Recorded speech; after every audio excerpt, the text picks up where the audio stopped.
for Herr Hannesson. Ah, yeah. What have we of interest this morning? A few items. Danke. Writing supplies. Publisher from England. The letter. From the Sorensens.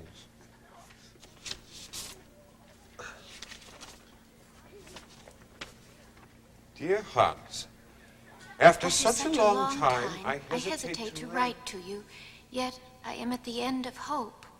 My little Karen, who was so close to you long ago, is slipping away from me, and I call for you to come and help. Please come. Signed, Ingrid Sorensen.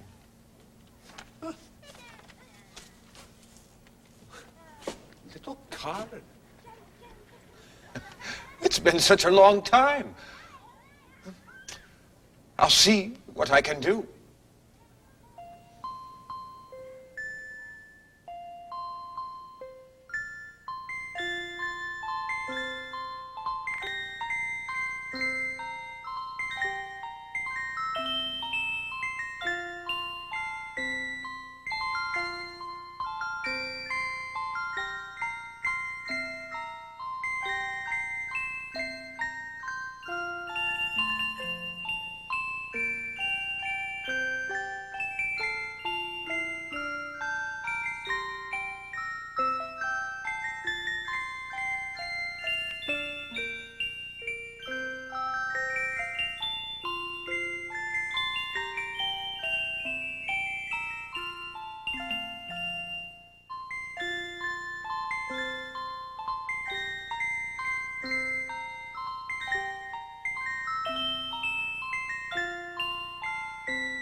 And what is the family name of the King of Italy? Oh, Karen.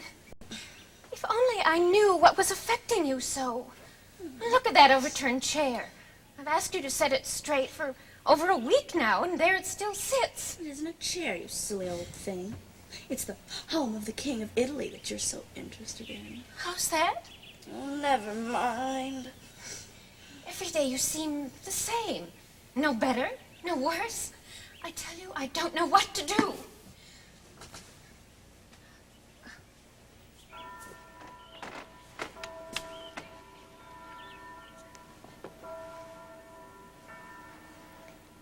I hope some stories will help. Like in the old days. If only Hans the storyteller will come. He must. He simply must.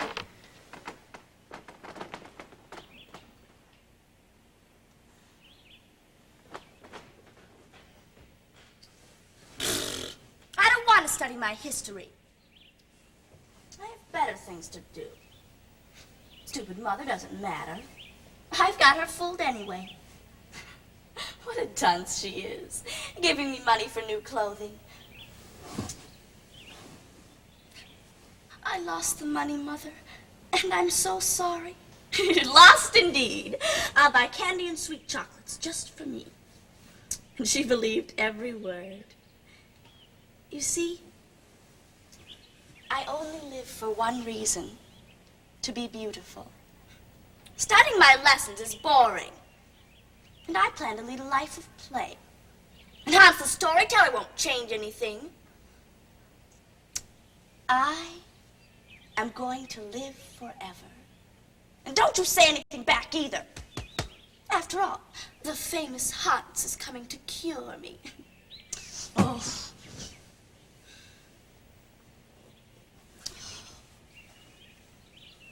I know you're angry with me, Ragface, but I had to throw you. You were playing Mother.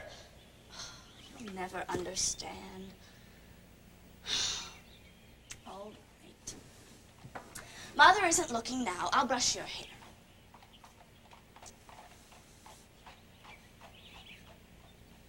There. Now, once upon a time, beautiful Ragface jumped off the top of the theater. Woo! Oh no! Oh no! But she lived anyway. And Ragface was a princess. And I was a beautiful princess too. Until we danced and danced and danced and stepped and spin and jumped high in the air, far above the trees. Oh, Hans, I'm so glad you could come. How is little Karen? Not so little anymore. Oh, Hans, I'm so worried. The girl just isn't herself these days. Yeah? Who is she then? I've had the doctor here 3 times, but nothing seems to help. She's so melancholy and always sleeping since her father passed on. I don't know what to do. Yeah, well, it sounds serious. What did the doctor say? He can find nothing at all. Well, I just talked to the schoolmaster this morning, and he tells me that Karen hasn't been to class either. I tell you, it's a mystery. And she, with her graduation coming up, and so behind in her studies. Oh. Oh. Dear, Hans is here. You remember, don't you? Hans the storyteller. Oh, I remember this room. All the toys.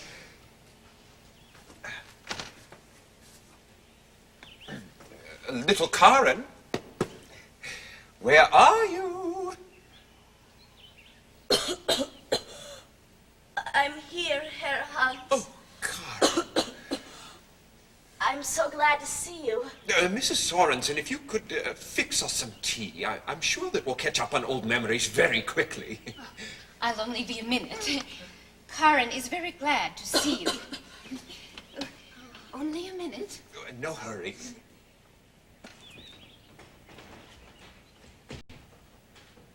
I have a present for you, little Karen, for that is what you will always be to me. What is it? A nosegay from my garden. Oh, how beautiful. I mean, how nice of you. Yeah. Oh, well, Karen, well, you have a little toy theater. Well, so do I at my house. You do? Oh, yeah. Oh, I spend many hours putting on little plays and bringing little paper actors to life. Why, if you like, Karen, we could put on a little play. Oh, I would. That is, if you're not too weak. Oh, I think I can manage, dear Hans. Yeah. Oh, barely. Oh, yeah. Sit down, Karen. Of course, we'll need some inspiration for our story. Well, I have it. We could base our play on the writings in The World and Its People. Oh, dear. Oh, dear, I'm so faint. Well, perhaps I should leave then, Oh, no. No, please don't leave. I'll manage. Well, what's the play about? Well, I don't know. We'll make it up as we go along. Of course, we'll need some characters, some townspeople, and a soldier. Your dolls will do nicely. Gather them up. If you can. I'll try. Yeah. Of course, we'll have a church scene. We'll need a pastor and some others. I know a shoemaker and... What do we need a shoemaker for? Well, everyone needs a shoemaker. All right. We'll have a queen and a princess. Oh, I'll be the princess. No, Karen, you can't be the princess.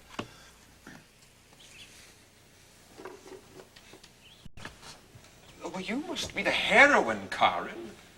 For this is to be a story about a girl who is very much like you. Well, what's it about? And what happens? All in good time now. Do we have all the characters assembled? No, I have a soldier. Oh, here it is. Yeah. Splendid, Karen.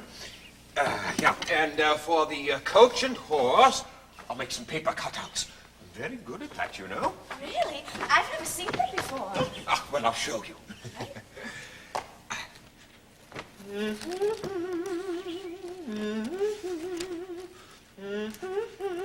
Do you have a sore throat, Karen? Oh, yes, very sore. Very sore. Is it red? Your throat and swollen? Yes, very red. Very red. And very swollen, too. Do you have a fever, Karen? Yes, very fevers. I meant many fevers. Many fevers. Karen, if we only had some music. Well, what about the music box? Well, yeah, the music box. By all means. Come, Karen. The music.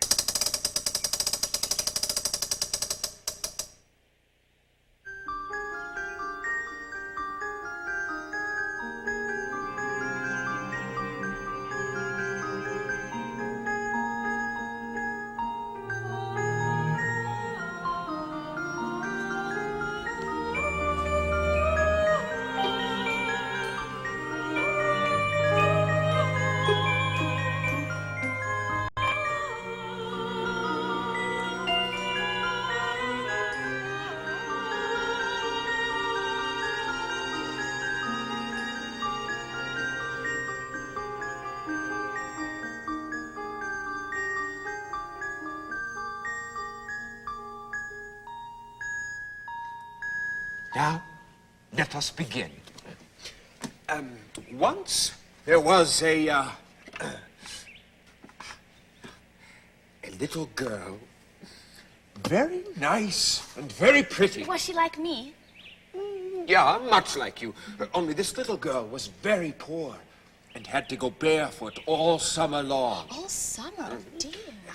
Now, she and her mother would spend long hours playing and dancing out in the meadow. Well, she loved her mother very much.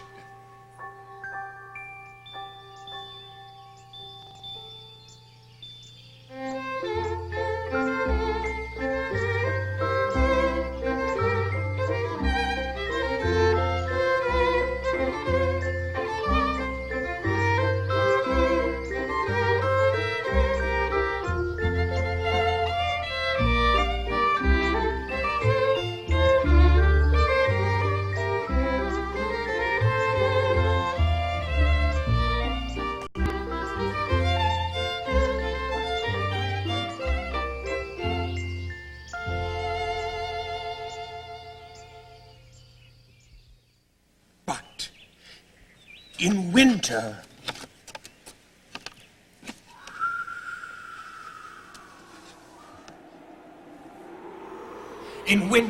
she had to wear heavy wooden shoes through the deep snow. Shoes that cut her here and chafed her ankles until they were red as red can be. Oh, she could barely lift her feet. The shoes were so heavy. Oh, and she was so cold. Poor Karen.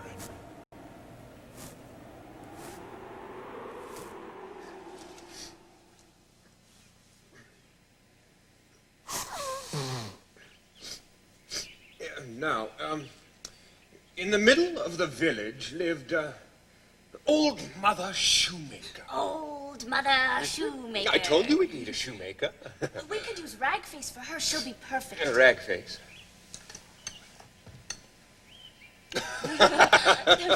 Yeah, old Ragface it is.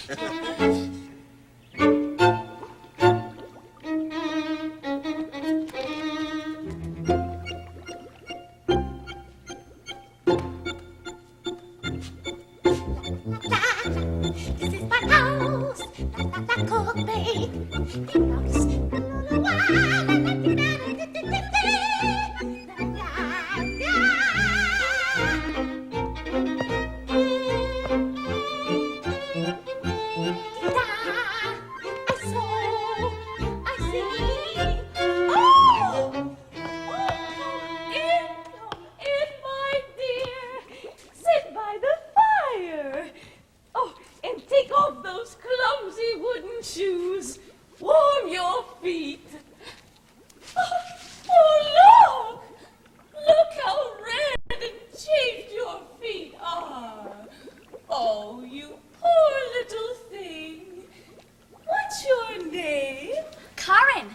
Oh, Karen, what a pretty name. Where do you live, Karen? Over there, with my beautiful mother. Oh, and I've brought my mother some wood for the fire. Oh, what a good little girl to help your mother sew. Here, drink this.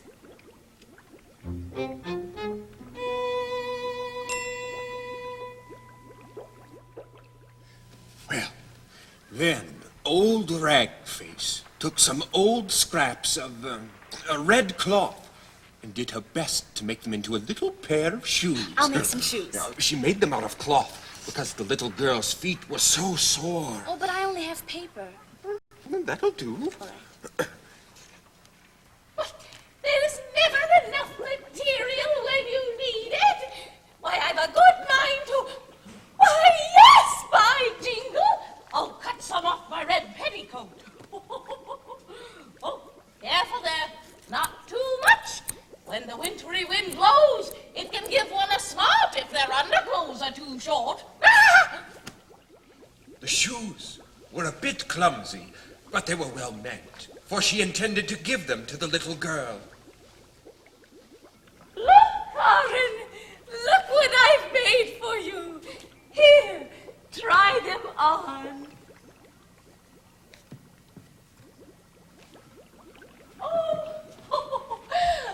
Oh, thank you, ma'am.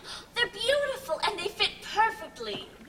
Oh, it's a bit chilly, don't you think? Oh, no. Why, with these comfortable shoes, I'm as warm as a piece of strudel bread hot from the oven. Oh, very good, Karen. Just the same, I feel a bit of a chill. Now run along with you, and don't be walking around in those clumsy wooden shoes.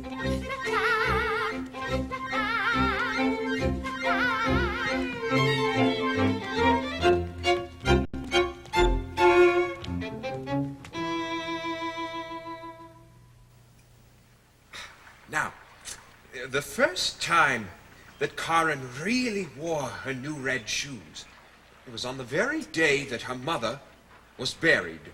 Her mother was what? Buried. You mean her beautiful mother died? Yeah? Why? Well, she just did. Of course, they weren't right for the funeral. Her red raggy shoes, but they were all that she had. So she put them on and walked bare-legged behind the funeral procession as it traveled over the barren, lonely countryside. First, the coffin, and then little Karen and the pastor.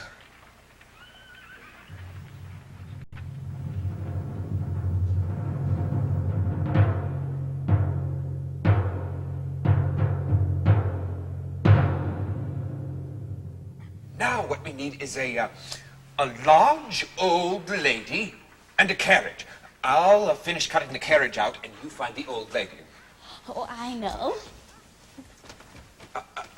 Not so fast, Karen. You've been ill, haven't you? We don't want to set you off again.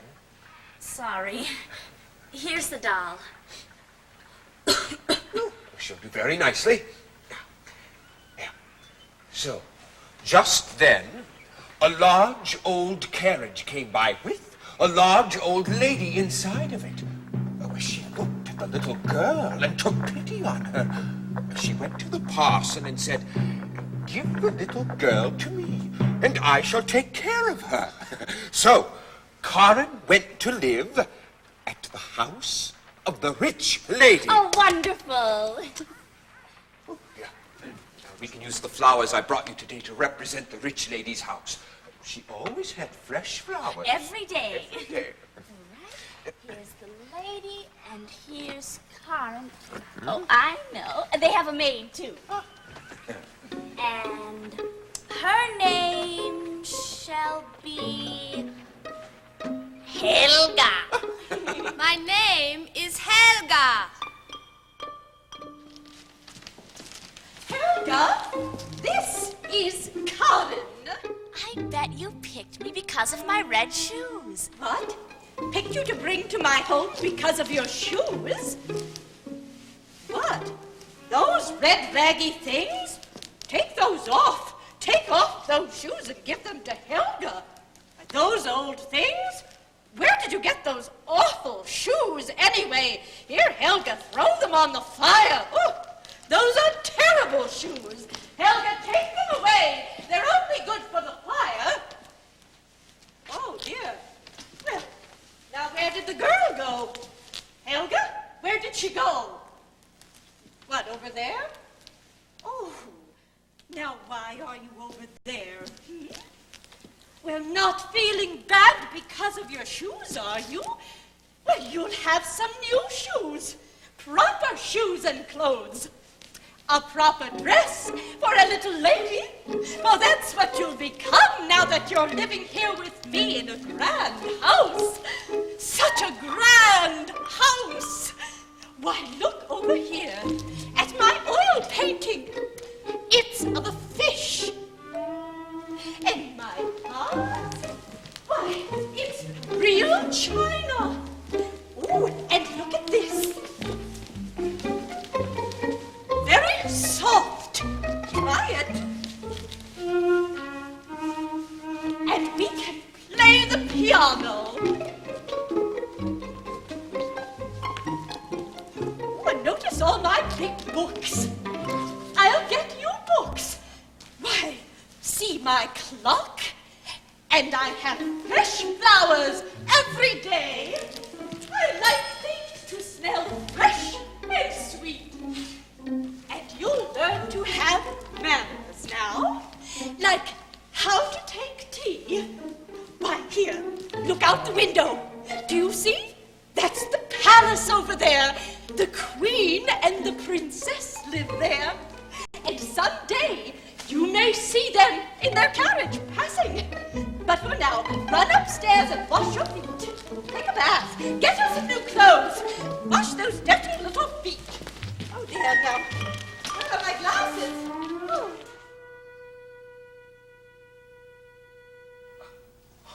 Where are my glasses, she'd say. Why did she say that? Oh, well, the one problem with the old lady was that she had very poor eyesight. I'll be the old lady. She'd always lose her glasses, and she couldn't find anything. Well, she'd misplace her books and her teacup. Why, one time she even stepped right in her tea. Right in her tea? Glasses. Oh, I can't see. Karen, look. Our own tea service. Well, where did that come from? Yeah, well, magic, of course. Magic. Ah, Care for some tea? very good. Sugar? No, thank you. Honey? No, thank you. All right. Very well, then. Here you are. This is magic tea. Very proper, Karen. Well, what happened to Karen next? Well, she grew older, and she learned to have tea just like the old lady said she would. Now that you've become older, Karen, there are certain rules of etiquette as pertaining to the likes of young ladies such as yourself. First, under no circumstances should you ever sit in such a way as to show your knees. That's very bad. It's very bad indeed. Isn't it, Boodles? Second, You must never slurp your tea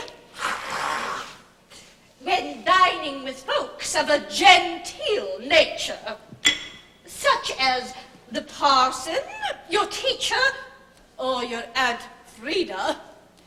Third, never discuss money matters before noon or after sundown, unless, of course, it is of personal advantage to yourself.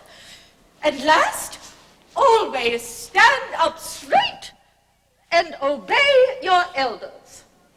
That way, someday you shall become an elder and will be able to order others about. And that's a mercy, isn't it, Boodles? And now, more tea, please. More tea? Please. So, Karen learned her manners, and very soon it was time for her to, Go to her first dance. No, Karen. Oh. No. To ride with a lady in her carriage? No. She'd done that many times already. Oh, I know. To visit the queen and princess. No, Karen. Think. Oh, to study her lessons. Ah, Karen. Very good.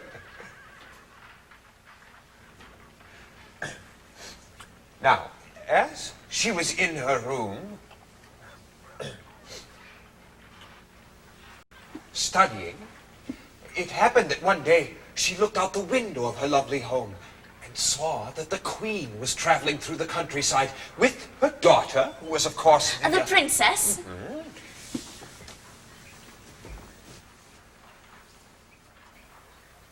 As the royal couple made their way through the admiring throng, Karen noticed that the princess did not wear a crown. No crown? No, or a royal train.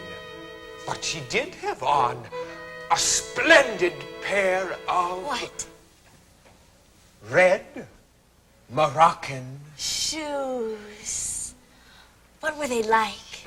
Karen, they were the finest, smoothest, most perfect shoes in the entire world.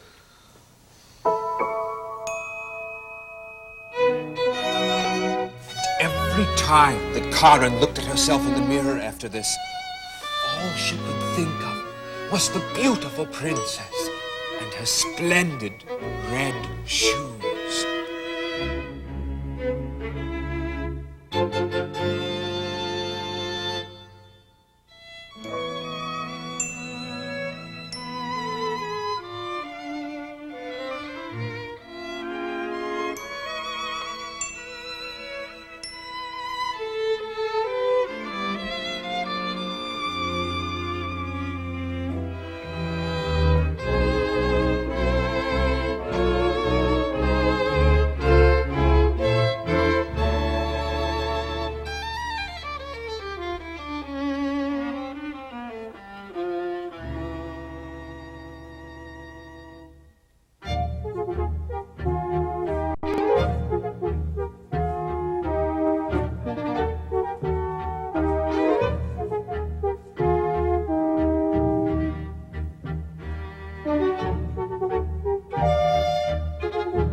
There is nothing in the world like a pair of red shoes. Is that really what she would say? If we're making the story up, and if I'm to be Karen, that's what she would say. Oh, very well, then. Where do we go from here? To buy Karen a pair of red shoes, silly. You should know that. Are you feeling a little better, Karen? Well, perhaps a little better. Oh, here. We can use one of the ceramic shoes from your collection. Now, when Karen was old enough to graduate school, new clothes were made for her. And she was to have a new pair of shoes.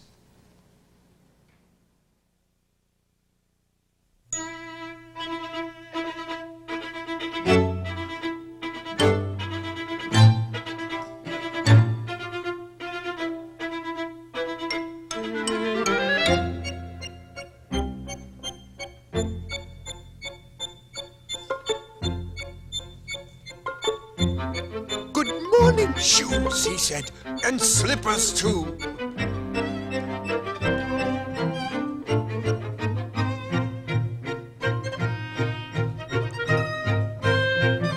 Today's special, set out just so, 100 kroner.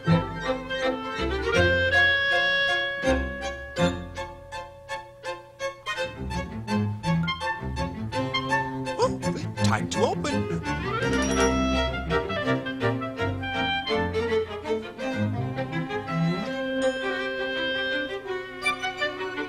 Straw dolls, country girls.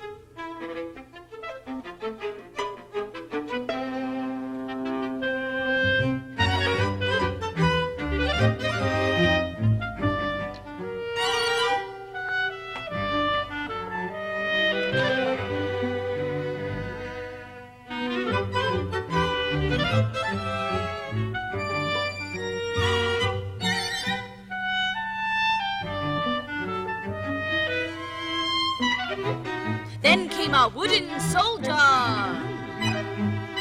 Boots. One. One?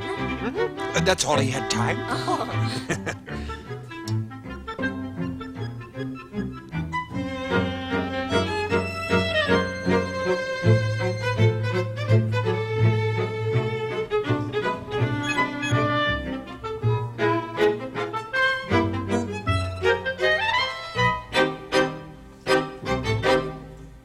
Then came an old apple-faced doll and... His young wife.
Then, the old lady and Karen arrived at the shoemaker's shop.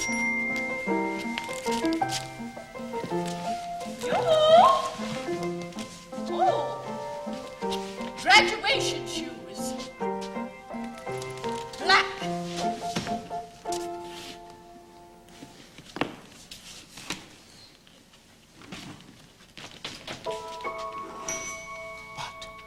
As the shoemaker showed Karen several pair of black shoes, all of which she hated, a pair of red shoes kept popping out of a drawer. They glowed wonderfully bright, and Karen knew that she wanted them above all else. Oh, yes. Oh, Why, they're lovely. Do you have them in her size?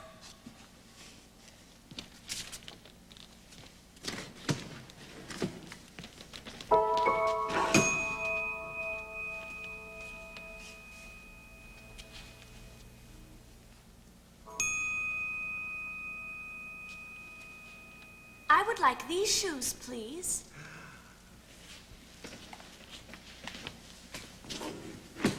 Oh, why, they must be patent leather. They shine so. Oh, he told her.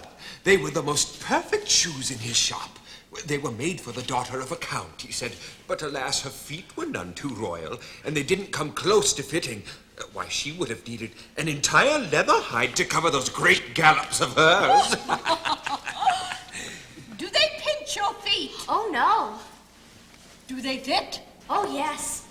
Very well.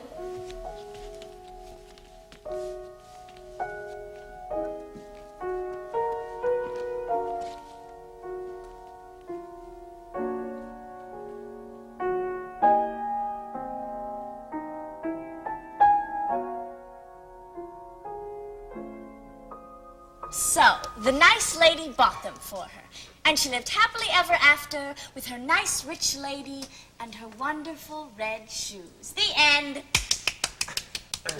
Not quite, Karen. What? Oh, well, if the old lady had known that the shoes were red, she never would have bought them for her. You know that. But Karen took them home, brought them up to her room, closed the door, and tried them on. She looked at herself in the mirror, and she looked at her beautiful red shoes. Shoes just like the princess had worn. Now, do we have a church scene for our little theater? Oh, do we have to have a church scene? Yeah, Karen. Now, what can we use? Why? You do go to church, don't you? Yes, I do, but I don't like it. The people in my church are so stuffy and stiff. Why, we could use old clothespins just as well as dolls. Yeah, Karen, very good. Oh, with a little black paper and some black dot eyes and nose and a mouth. There we have it. The perfect clothespin congregation.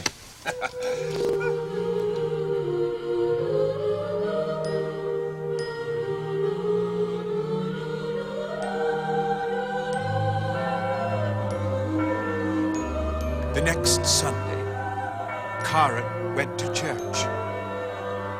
Every eye was turned towards Karen's feet when she walked down the aisle of the church.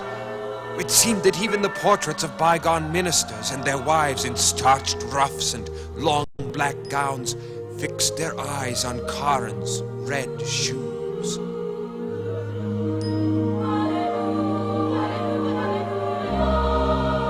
Karen could think of nothing else during the entire service save her wonderful shoes. The organ rolled, the choir sang, and the pastor talked of one's duty to God. But Karen heard not a word. And so it came to pass that after 7 years, the Pharaoh decreed that it be a crime to maintain a separate religious faith. It was then that Karen was wearing red shoes. rose up and rebelled against their Egyptian overlords, calling for Red shoes. to rise up and relieve them of this yoke of tyranny. Their prayers were answered. When Karen is wearing red shoes. leaving Pharaoh with his Shame. Karen.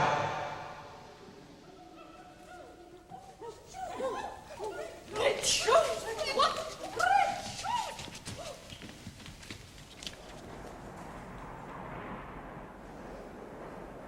Before the afternoon was over, the old lady had heard from everyone in the parish that Karen's shoes were red.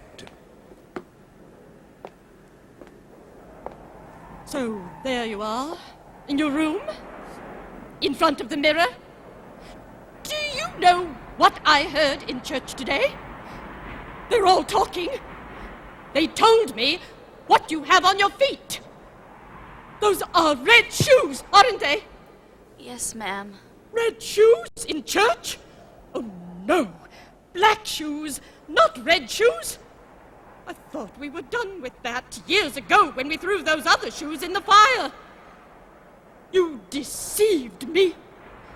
Black shoes, not red shoes. You tricked me into buying you red shoes.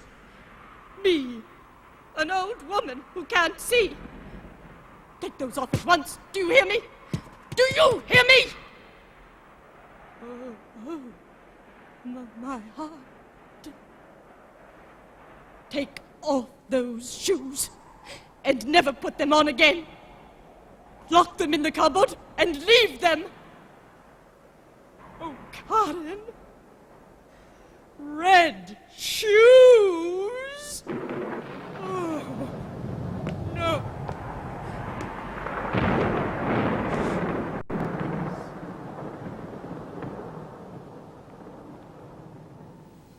Next Sunday, when it was time for church, Karen looked at her black shoes, and then she looked at her red shoes. And she kept looking at her red shoes until she put them on. Yeah, Karen, did she? Yes, she did. She wore her red shoes to church again. Well, yes. Very well, then. Are you finished with the church doors yet? Oh, just a minute. There. Church doors. Very good, Karen. So, it was a fair and sunny day as Karen and the old lady walked briskly to church. At the church door, they met an old soldier who stood on a crutch and wore a curious beard. It was more red than it was white. In fact, it was quite red. He bowed to the ground and asked the old lady if he could dust her shoes. Shoes?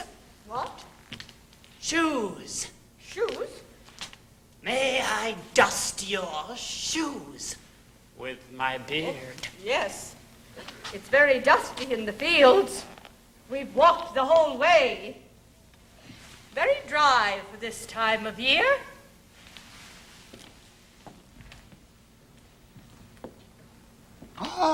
Oh, what lovely dancing shoes. What? Dancing? Fancy, prancy, dancing shoes. Well, don't ever come off while dancing. No, don't ever come off while dancing. The old lady gave the soldier a penny, and she and Karen went into the church.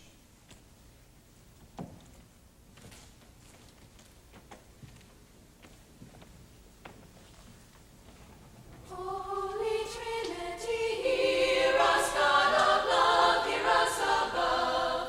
Be thine forever may. As before, during the service, the shoes were utmost in Karen's mind. She didn't even sing the Lord's Prayer. Today I draw my text from the book of Jeremiah, which concerns itself with the sin of pride. I have heard a rumor of the Lord, and I say unto the heathen that they will be made to be small among men.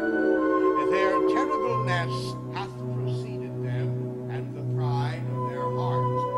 And though their shoulders seem to raise as high as the eagle's nest, if they do not forswear this vanity, God will bring them down. Amen.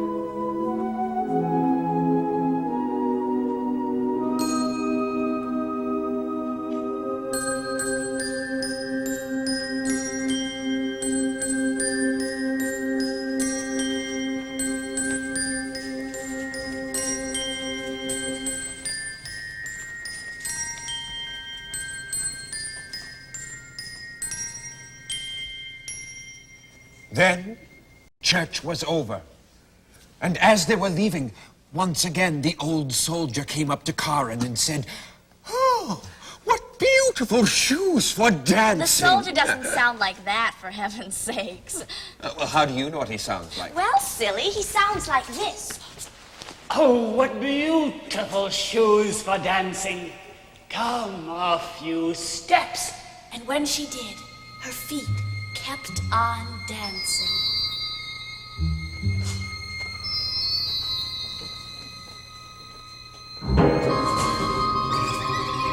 It was as if the shoes controlled her. She danced around and around and into the crowd.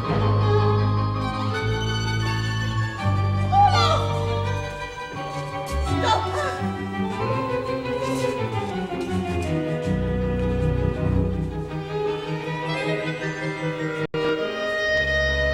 When the coachman and the old lady tried to help her stop, she kicked them.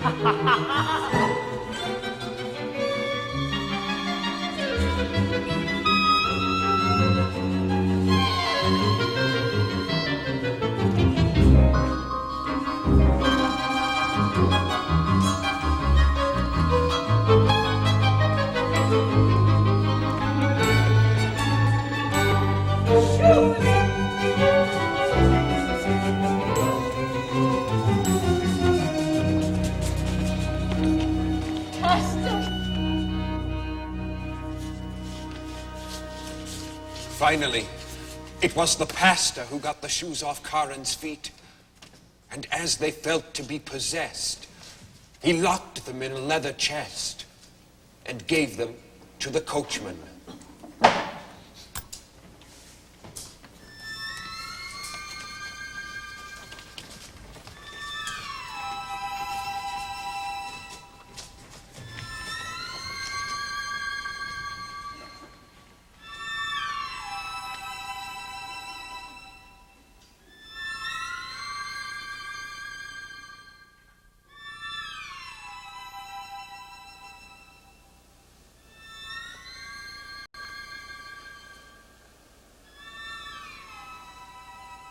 When they got home, the old lady told Karen to stay away from the shoes.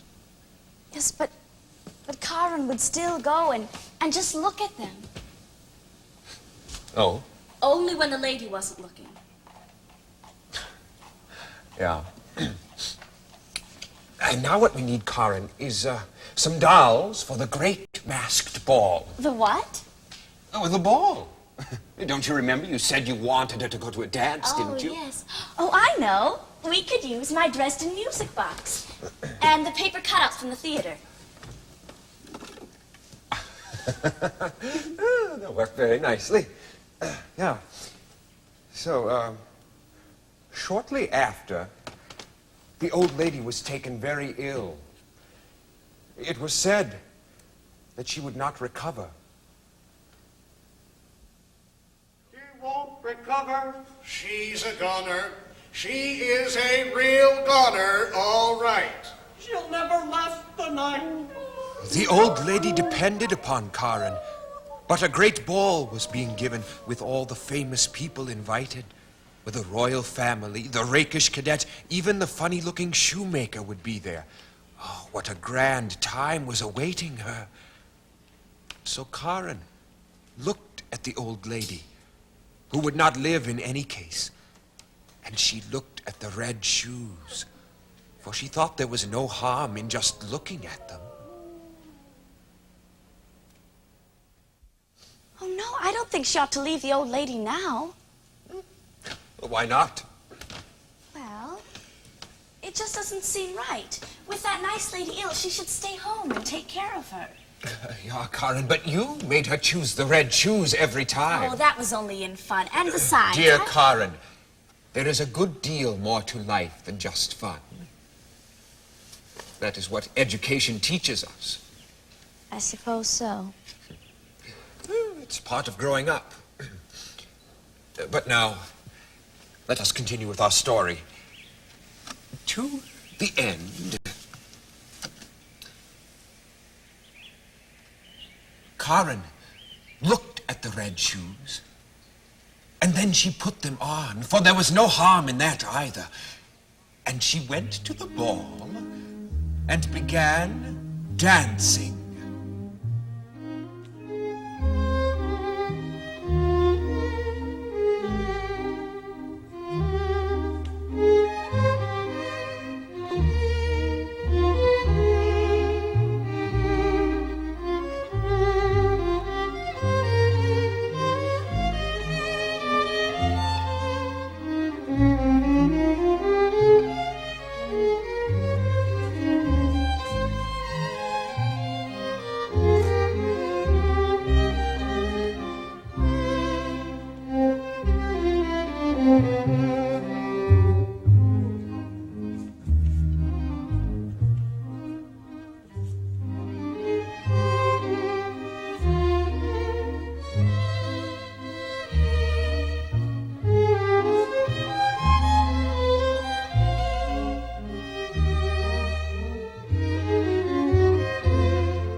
Once again, she realized she no longer had control of the shoes as they pulled and tugged her about in a dream-like way.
tried to stop.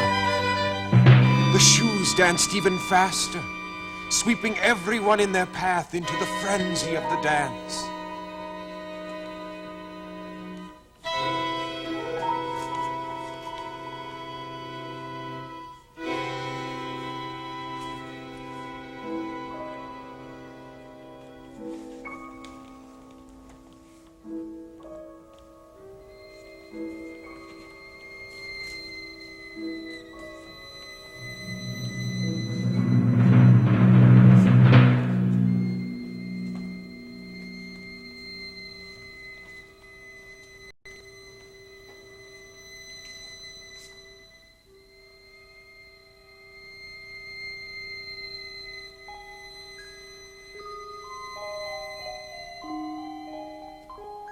Finally, she whirled down the stairs and out into the night, where she saw a light shining through the trees.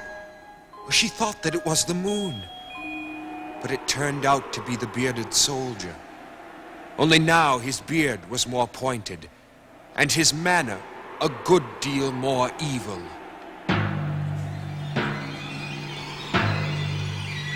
Well, what lovely dancing shoes.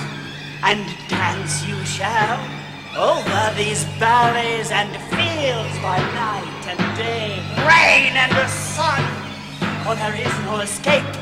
The shoes will not come off. Get to the church, you mustn't!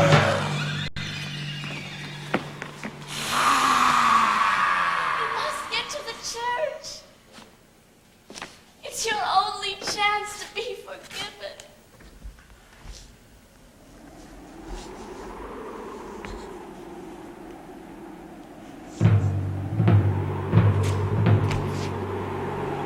Try as she might, Karen could not remove the shoes as she danced on through the night.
Finally, when she reached the church and danced toward the open doors, she saw it guarded by an angel in long white robes.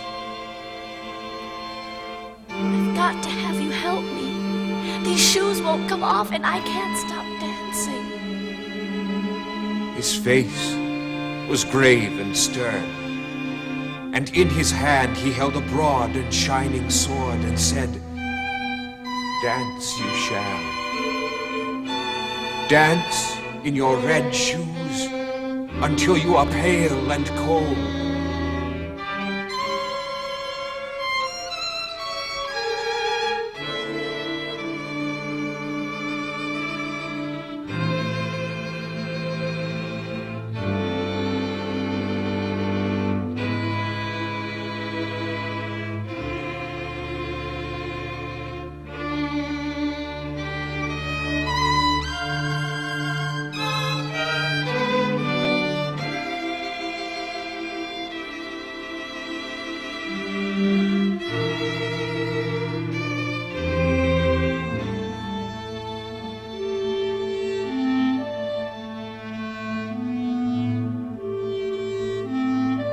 Dance you shall from door to door, and wherever there are children, proud and vain, you must knock at the door till they hear you and are afraid of you.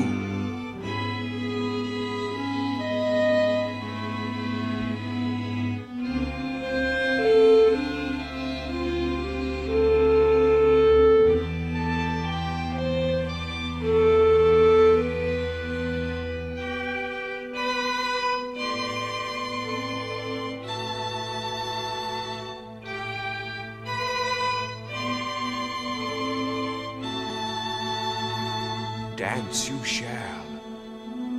Dance always, until you understand.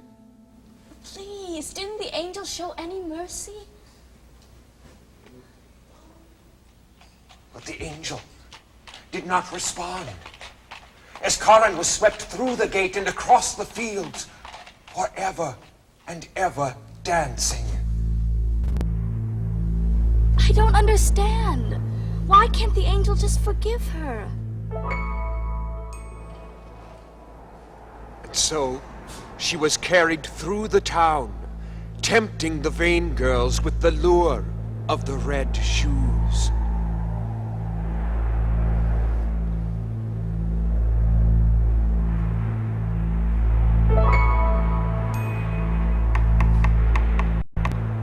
No, don't come out! You'll be trapped by the red shoes!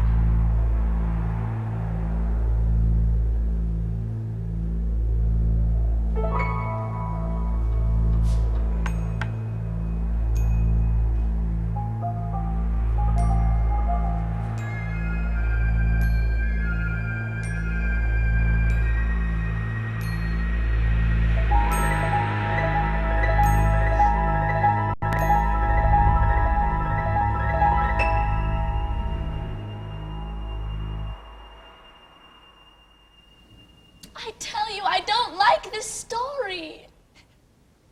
You want me to leave then? And we shall never know what's to become of little Karen. No, it's not that. Only must there be such suffering for so little an offense as hers? Who is to say what the size of an offense is, Karen Sorensen?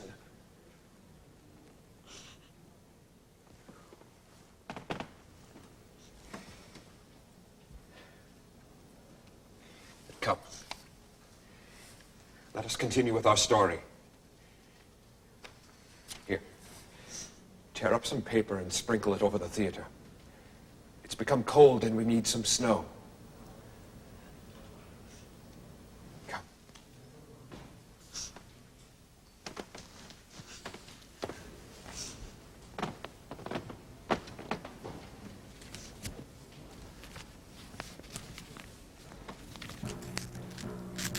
One morning, she danced past a door that she knew well. There was the sound of a hymn, and a coffin was carried out covered with flowers. She knew then that the old lady was dead, and that she was alone in the world. Dance she did, and dance she must, on through the dark night, until she came to a lonely little house. She knew that this was where the executioner lived.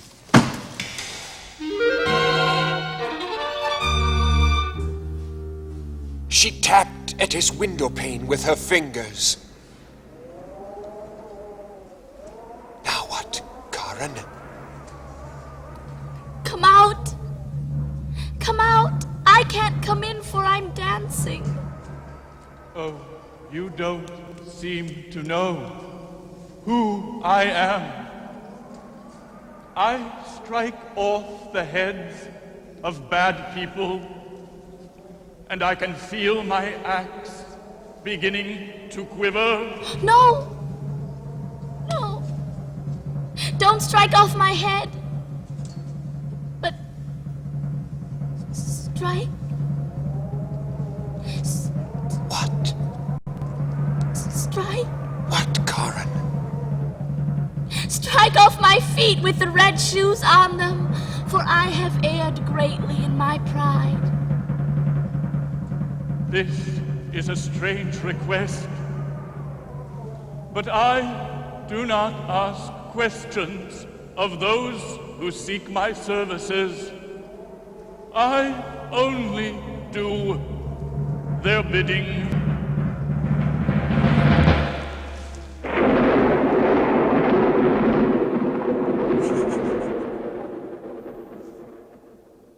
Oh, Karen. Oh, Karen. And she was so pitied by the townspeople that a statue was raised in her honor. And she was to be called Saint Karen. The end.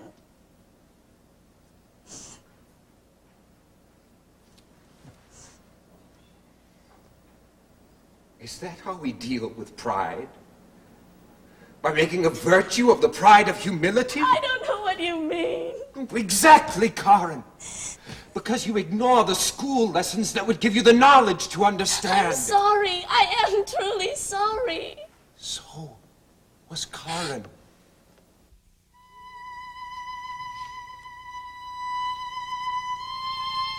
And when the girls of the town talked of frills and furbelows and of being as beautiful as a queen, she would shake her head and say, Do not prize things above love.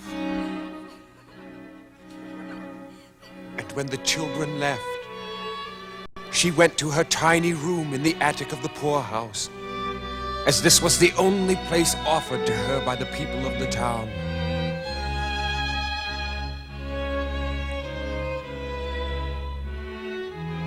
And she raised her voice in true humility and said, Help me. I know I was wrong and I'm so sorry. At that moment, the white-robed angel of mercy appeared before her. Instead of a sword, he held an olive branch covered with roses, which filled the room with a wondrous scent. And Karen was swept away by the beauty of the moment.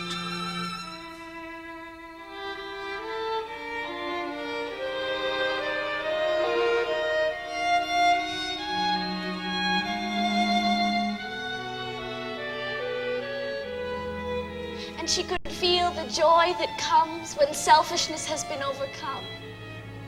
And as the clear light shone down upon her, she was so filled with joy and peace that her heart broke.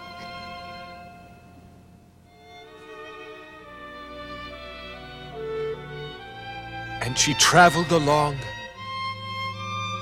a shaft of light to heaven.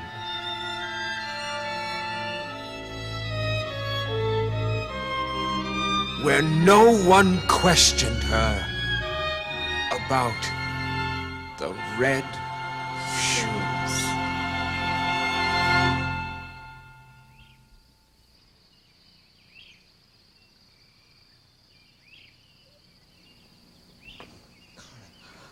Oh, Mother, I was so afraid that I had lost you too. There was a story about a girl in her red shoes, and you were in it, and I was in it.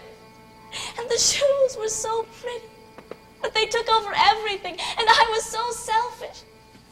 And I took your money for candy, and I didn't really lose it. And these flowers, so beautiful. For you, Mother. I'm sorry.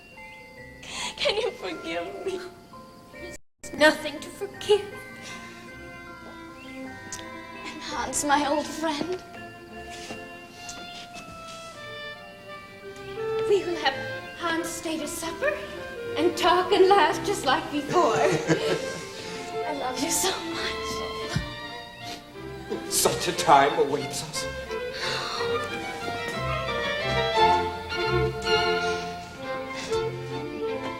Yes, such a time.